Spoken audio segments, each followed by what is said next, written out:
Стигнавме на друга локација, сакаме да кажеме само дека јас и колегата Александар Мижмаков сме добро, да не ве загрижува амбиентот во кој што ово утро се јавуваме. Во возилото на итната медицинска помош се јавуваме со шефот на смена, доктор Маргарета Атанасова Трипуновска. Добро утро. Добро утро. Доктор, ќе ви благодарам што ни отворивте и не пуштивте да влеземе во возилото. Би сакале да видиме со што располага итната медицинска помош, како изгледа мобилната амбуланта на докторот, каде што постојано ги слушаме сирените за сигнализација, ротационите светла, изминатиот период. Ова променливо време навистина се одрази на здравието на пациентите. Да, значи ние се наоѓаме во возилото на итна медицинска помош. Ова е всушност амбулантата каде што работат докторите во итна медицинска помош. Тука имаме значи комплет опрема за да може да се одговори на секоја итна состојба. Значи слободно може докторите значи секоја интервенција да изведат во ова возило. Тука значи се врши транспорт на пациентот. Во меѓувреме додека се врши транспорт на пациентот, значи не имаме опрема од типот да речеме дефибрилатор. Значи тоа е најважната алатка. Да, тоа е оваа машина. Тоа е најважната алатка на еден доктор кој што работи во итна медицинска помош. Значи тоа не е апаратура која што најчесто вршиме мониторирање на пациентите кои што имаат проблеми со срцето, но тоа е и онаа машина која што просто ви кажала ги оживуваме пациентите, значи тоа е она најважниот дел во комбето. Потоа имаме опрема од типот на кои што ни требаат при сообраќајни незгоди, значи од завоен материјал, приврзан материјал. Имаме тука опрема која што служи за имобилизација на екстремитети. Имаме значи ова се вели даска која што се прави имобилизација на целото тело. Значи тоа се за сообраќајните незгоди и повредите кои што се од физички пат. Тука имаме машина која што се нарекува респиратор, која што ни служи. Боците зад вас. Да, имаме и боца кислород, која што го потребуваме кога ги носиме пациентите до болница, ако ни е потребна кислородна поддршка. Рековме имаме респиратор машина, која што е за пациенти кои што се интубирани. Значи, нашите тимови се спремни, одат постојано на едукација. Значи, ние имаме комплет опрема каде што може пациентот уште на лице место да се постави на она да речеме линија каде што може да се диши со помош на респиратор, односно каде што може да се даде кислородна поддршка. Имаме исто така во нашето комбе торба на медицинската сестра, односно техничар.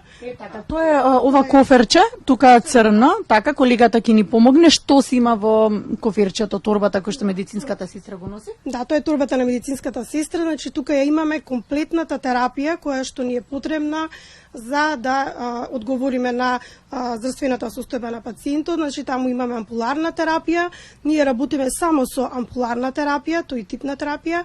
Има тука значи шприцови, игли, се она што е потребно на сестрата за да може да одговори на терен.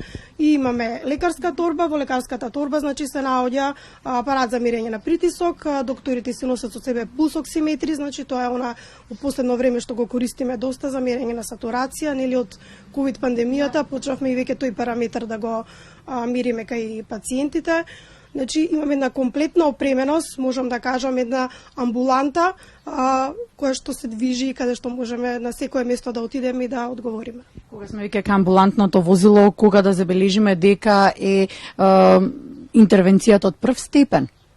Да, значи кај нас интервенциите се делат од прв и од втор степен.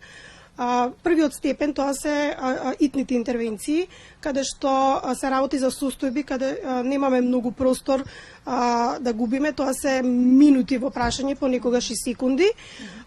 Тие интервенции кога се реализираат, комбето секогаш оди со сигнализација, било да е тоа звучна сигнализација или ротациони светла.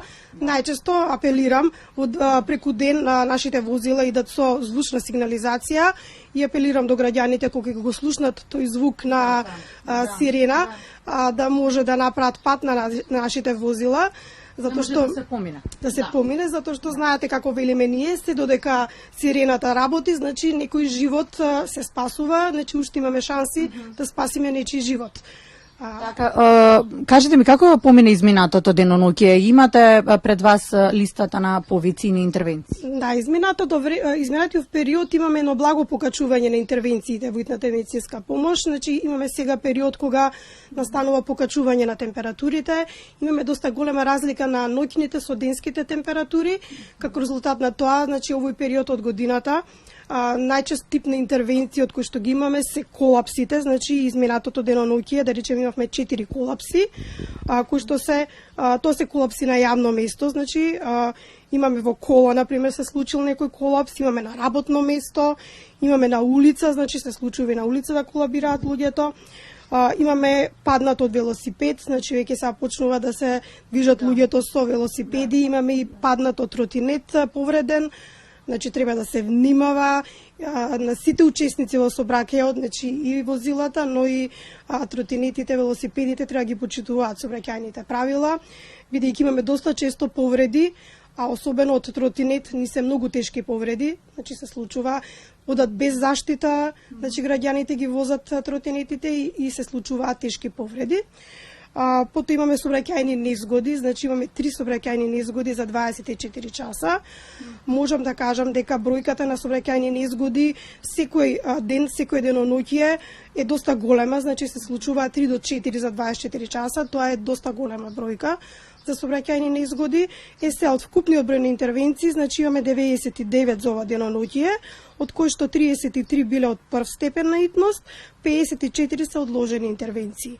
Значи, тоа е статистиката за едно деноноќе.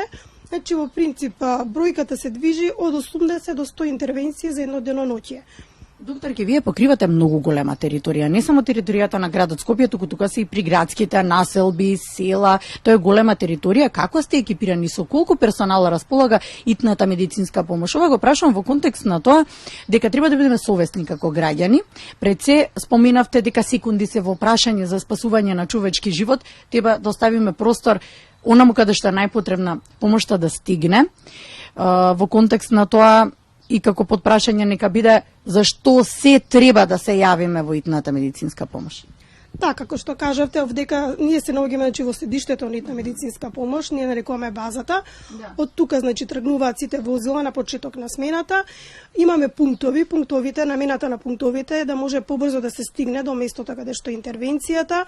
Значи во градот Скопје има 8 пунктови на итна медицинска помош, но поради недостиг на глобално ниво на медицински персонал, ние сме сведени на 2 пункта. Значи имаме пункт Јане Сандански, пункт Чаир.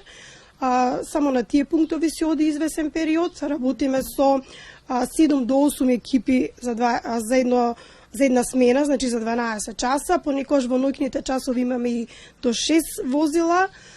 Затоа е многу важно да се направи добра селекција на позивите кои што ги вршат доктори кои што седат на линијата 194, а тоа се доктори со долгогодишно искуство на терен и со соодветни прашања може многу брзо да дојдат до состојбата на пациентот и за да можеме адекватно да одговориме, односно дали треба таа интервенција да биде брза, односно од прв степен или може да биде одложена.